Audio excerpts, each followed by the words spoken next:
Okay, so I wanted to take you with me on our journey, how we took ROS2, how we contributed to ROS1, then how we took ROS2, forked it, and over the past 2 years made it real-time reliable, automotive certifiable, and most recently also certified it to the automotive functional safety norm. Next slide, please. Before I do that, I wanted to give you some background how I started to work on both autonomous driving at ROS and ROS. So can you click on it, please, so that the video is playing? So what you see here is how I started my career a little over 20 years ago, working on autonomous driving in the late 90s. We completely automated back then endurance testing on the Volkswagen proving grounds in Germany. And as you can see, back then, actuators didn't exist for the braking and the steering.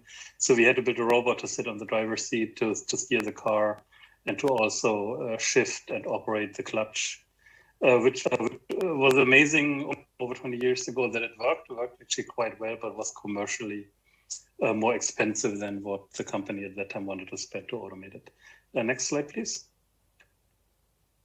Then I worked for Bosch for a couple of years, Bosch being the largest automotive supplier, developed driver assistance systems in the early 2000s that then took 10, 12, 15 years to actually make it into products. So what you could see on the right side was a so-called left turn assist, prevents you from making unintended left turns into oncoming traffic. On the left side, you saw basically Tesla autopilot functionality about 10 years before it was launched into a product. Next slide, please. 2006, I moved here to California, to the Bay Area. One more, please. I was part of the Stanford team doing the DARPA Urban Challenge, where Stanford won the 2005 event, and then we finished second in the 2007 event. And as you probably know, that was before ROS, and around the same time, Villa Garage started. Next slide, please. Since 2010, I also teach at Stanford. And if you, next slide, please. And then in 2009, I started robotics for Bosch and also started autonomous driving for Bosch in our research lab in Palo Alto. And then in 2009, so way before the first ROS release, came across Keenan at Velo Garage, who was one of the founders of the PR2 beta program. So we started to work with them. Next slide, please. And then Villa Garage launched the Tier 2 beta program. Originally, we wanted to buy a robot, then decided to apply for one, and then we're really fortunate to, my lab at Bosch, to get selected as one of the 11 Tier 2 beta program participants, where we were the only corporate lab among 10 other universities. So we worked for a couple of years among Stanford, Berkeley, MIT, and all the other recipients. This is also where I met my co-founder, who was working at the TU Munich at the time. You can see him behind the robots, fifth person from the left in the black shirt. Next slide, please. We were then also the first company in 2009 to, before the first release, to launch a first repository. Next slide, please. We then did a lot of work with, robots in human environments, everything from top left sorting mail to bottom using power tools, folding t-shirts, painting. Next slide, please. Then we, in 2013-14, started to use ROS for robotics application. So we used it for the development of this robotic lawnmower, which is very successful in Germany. It sells over 100,000 units a year. And then we spun another ROS project out into what was then Mayfield Robotics, which unfortunately, you can see that on the right, which unfortunately shut down in 2017 or 2018. What we then also experienced, and the lawnmower project as an example, is that ROS1 was way too large, way too large in code size, but also execution time to actually fit it on the microcontroller in the lawnmower.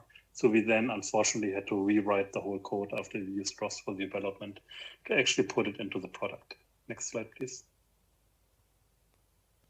Then my co-founder was CTO of this startup in Germany, which used ROS in agriculture. Next slide, please. Then after the DARPA Urban Challenge, together with a couple of friends, we completely rewrote the Stanford stack, which we used during the DARPA Urban Challenge, to run on ROS. We actually re-released that, completely ROSified in 2011. Next slide, please. Then we built up a second vehicle based on also ROS1 in 2014-15. With that, we actually drove a lot on highways in Germany, highways in the US, fast and slow, and really encountered a lot of the issues and deficiencies with putting ROS1 into a fast-moving vehicle. So challenges in real time and reliability in running a ROS1 for hours and not just minutes. In 2015, then I left Bosch. Next slide, please. Took over responsibility for vehicle automation at Faraday Future. We again used ROS for development. And then in 2017, I founded Apex.AI together with Dejan, my long-term friend and co-founder. And we really built that on the premise of then having used ROS1 for almost 10 years. We then also used some of those experiences to help drive and shape ROS2 a little bit. But we really based it on the experience of neither ROS1 nor ROS2 is robust enough, reliable enough, real-time enough to actually put it into products. And we saw dozens to hundreds of companies essentially fail putting ROS into safety-critical applications. Next slide, please. So what we then did is after the ROS1 experience I described, next click, please. And then ROS2, where the wise decision was made to separate the software framework and the data transport layer. We then forked ROS2 in 2017. We developed it for about 2.5 years, really rewrote most of ROS2 with near identical APIs, made it real-time, made it reliable, put it on a real-time operating system. And next click, please. Finished that in early 2017 and then to early 2020, and then spent most of the pandemic, so 2020 and then the beginning of 2021, to take it through functional safety certification. And then in April this year, we released Apex.OS Cert as the first certified framework. What we're currently working on, and I will talk more about that a little later, is we've then also looked at DDS, and there are a couple of open source and closed source implementations. And most recently, Eclipse Cyclone DDS was adopted as a default middleware for ROS2. And we are now building on top of Cyclone in combination with Eclipse Ice Oryx, which is an open source project we are actually leading. And we're also including some automotive-specific middleware components such as SumIP. We are building the first real integrated framework, integrated data transport framework with Apex middleware that includes both or includes zero-copy intra-SoC communication, DDS communication over the wire, SumIP over the wire, and then we are taking it also through functional safety certification in 2022. And by then we will have a fully certified automotive middleware stack. Next slide, please. And with that, we've now gone out a couple of months ago and have started to market it to the automotive industry. One more click, please. So where automotive is today is really, in the comparison I like to use, where automotive is today in terms of software capabilities and software usage is where the phone industry was really 15 years ago, where you had this Nokia phone, a very limited in functionality, dedicated hardware, a very few software functionality on it, which really neither did it scale, nor was there an ecosystem, nor did it run third-party software. None of that was enabled. And that's exactly where automotive is today. There is no ecosystem, software doesn't scale, application is expensive. But if you click on it, please, one more time, and one more time, please, with a ROS2-like framework, we are really now positioning Apex.OS with ROS2 APIs, exactly where Apple and Android positioned their SDK.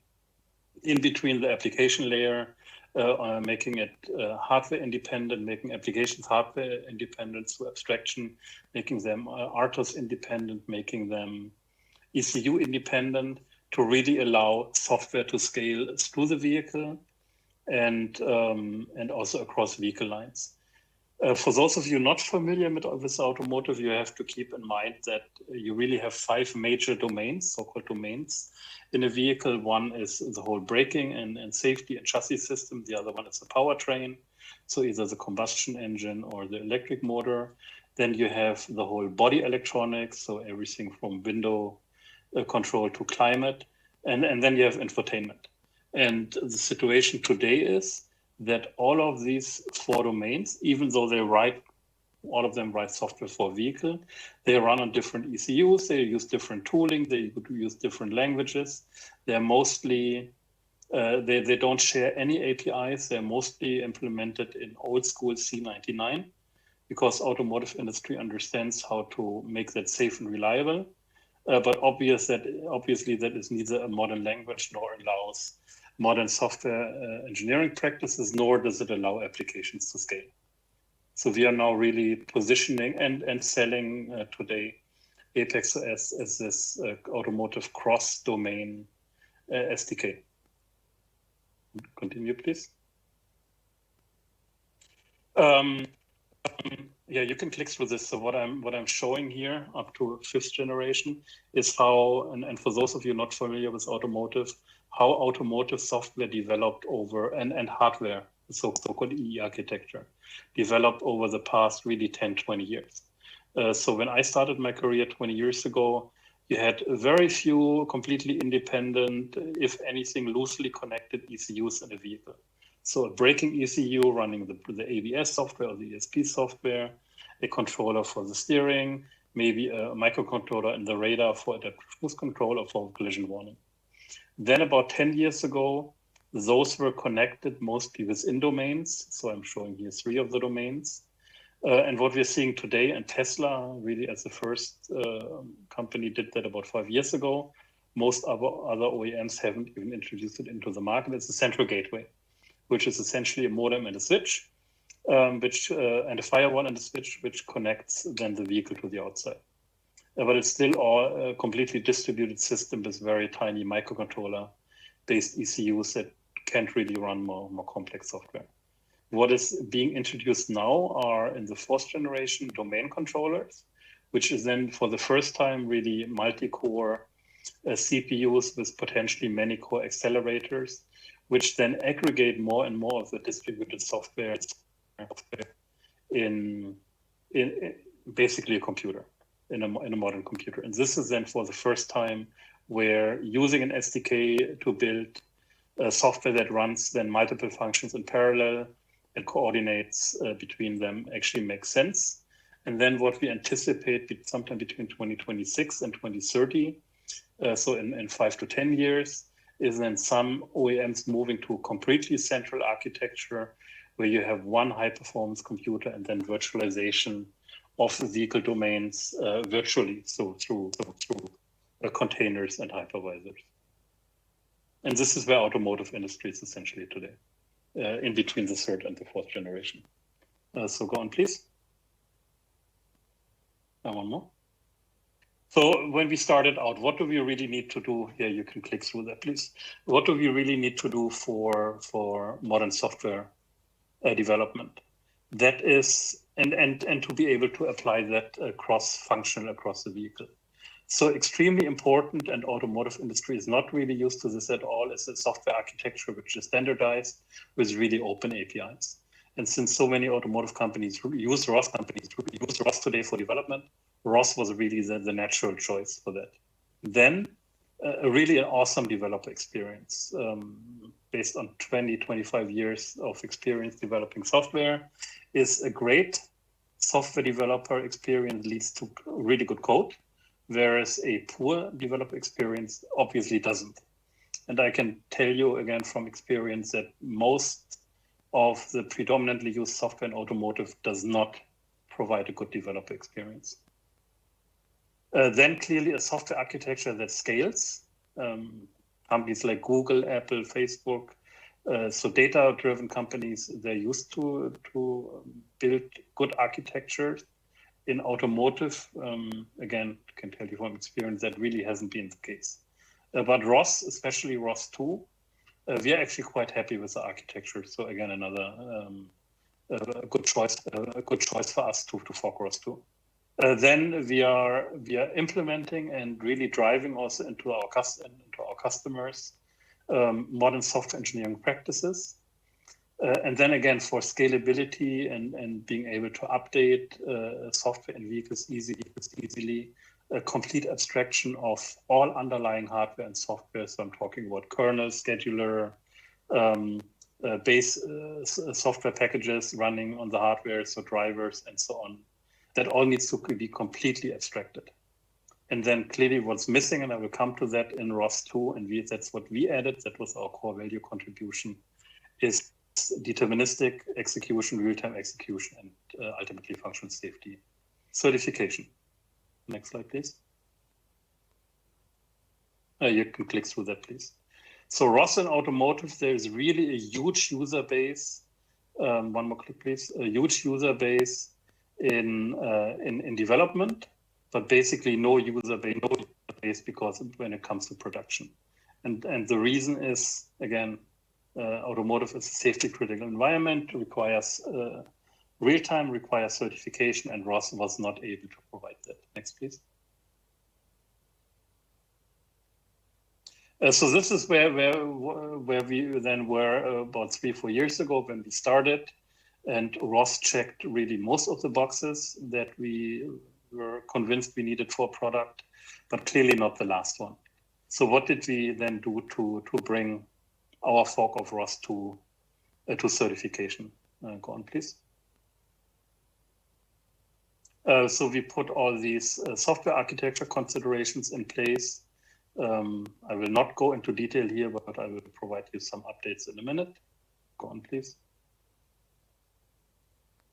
This is the ROS2 architecture that I'm sure you're familiar with, and what we've focused on are all three blue boxes.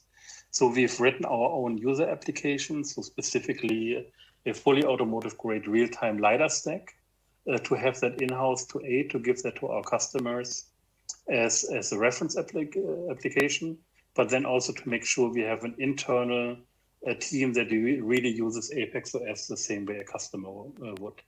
And then we rewrote RCL and RCL PPP and a lot of the underlying libraries, and we rewrote and wrote our own RMW layers, both for our in-house middleware and for RTIs and now Cyclone DDS. Can you go on, please? Then we developed a lot of tools, many of which we also open sourced. And if there's a single one I would like to point out, then it's ADE. That has been, it's fully open source. You can see the link here. It really has solved for us that code compiles for one developer and doesn't compile for another one. And the reason is benign things like a driver updated on one person's computer and on one person's computer and didn't on another one, or things like this. With ADE, it's really a light wrapper around Docker. We can ensure that both on our end and for our customers, and we're talking about really large team of dozens to hundreds of developers, everybody is exactly on the same versions of really everything that is used. So extremely useful to increase development robustness. Can you go on, please? Yeah, then obviously extremely important modern software engineering practices, from a really good and integrated development environment over through an IDE. We use CLion, but we've also written extensions for others. Then really deliver also into a product, deliver often, because the more often you deliver, the earlier you find your issues, both with respect to architecture and implementation. Then test as often as you can and write tests. So we added thousands of tests to ROS2 for our own proprietary version. And then obviously tools must follow the purpose, whereas in automotive, I've often seen it the other way around. And what's really worked for us is to have really a single source of truth. So one monolithic repository where not only development, but also then documentation and requirements documentation is all in one repository. So as co-located as possible. Go on, please. Yeah, so what I've seen in automotive a lot, and that's why many of the products I helped build is really a product was developed 3 times, so reinventing the wheel 3 times. First one is a research team, they do prototyping in MATLAB or Python. Then there is a pre-development team that does implementation in ADDF, that's an automotive framework, or ROS or something similar.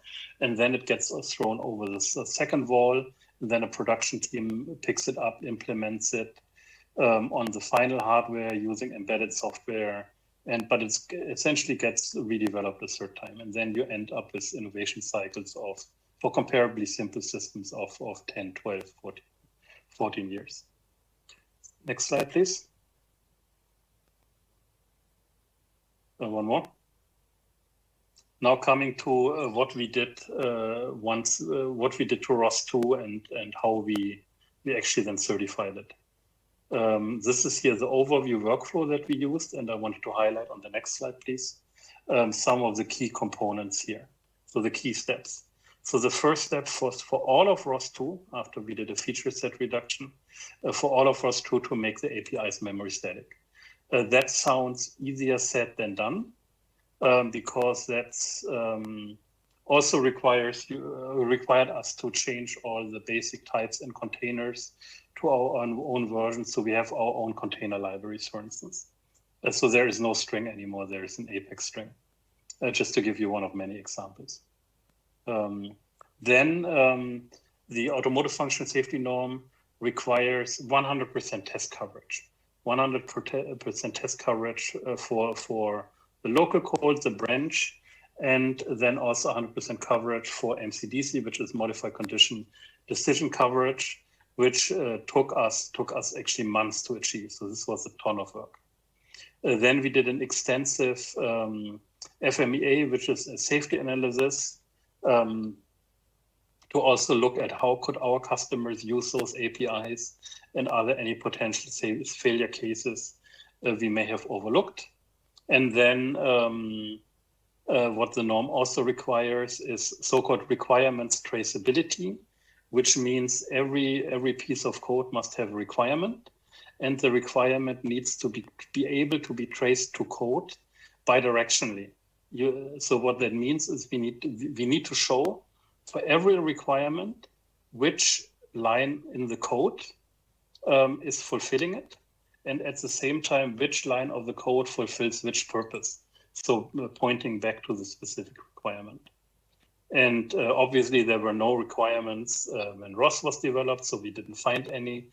So we wrote hundreds, probably thousands of both safety and nominal requirements, and then traced them back to our code base bidirectionally using a certified requirements management tool.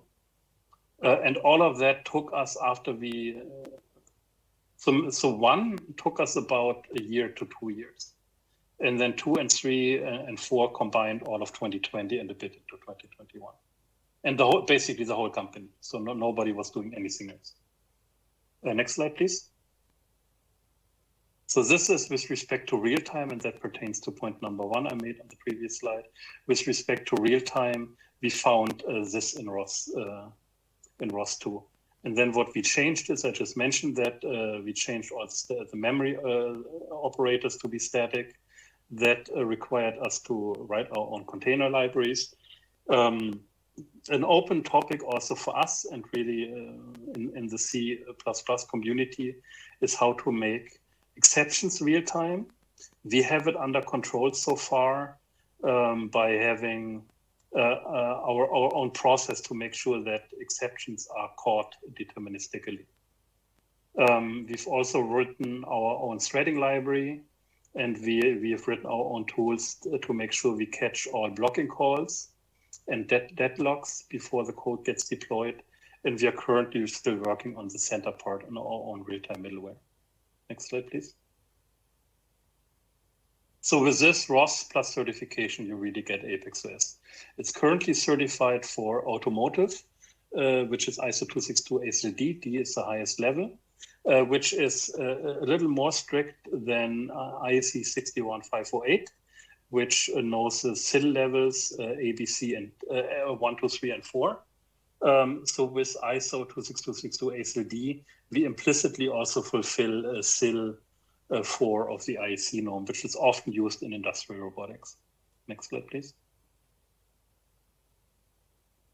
So this now brings us to here. We have Apex.OS cert developed. We are working on Apex middleware cert. Next slide, please. This is our architecture, which is fundamentally similar to the ROS-II architecture. Due to a lack of time, I'm not going to go into details here. Next slide, please. And this really brings us to today, where we now have a ROS-II fork with added complete abstraction, with added determinism, real-time execution, and automotive certification. And I think now I'm going to finish with an outlook. You could go on, please. So what's ongoing is our middleware work. We are now in the process of integrating it into Apex.OS. So we just had an Apex.OS 1.3 release, which a couple of days ago we shipped to our customers. That contained for the first time integration with the current 0.8 or 9 version of Apex middleware.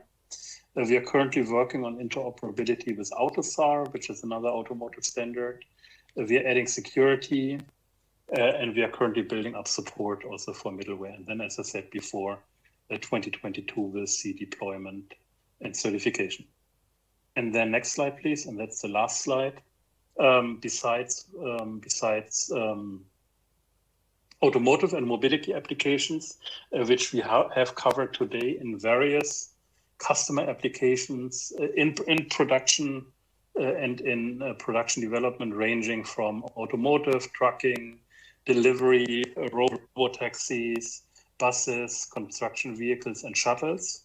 We are now starting to expand both regionally from currently offices in North America and Europe to Asia Pacific. And we are also starting to look into smart machine and IoT and also robotics domains. So we are getting a ton of incoming requests from robotics, from drone companies, from medical robotics companies, and from IoT. With that, I am done. I would like to, with one more slide, I think, I'd like to thank you for your attention and be happy to answer any questions you probably have.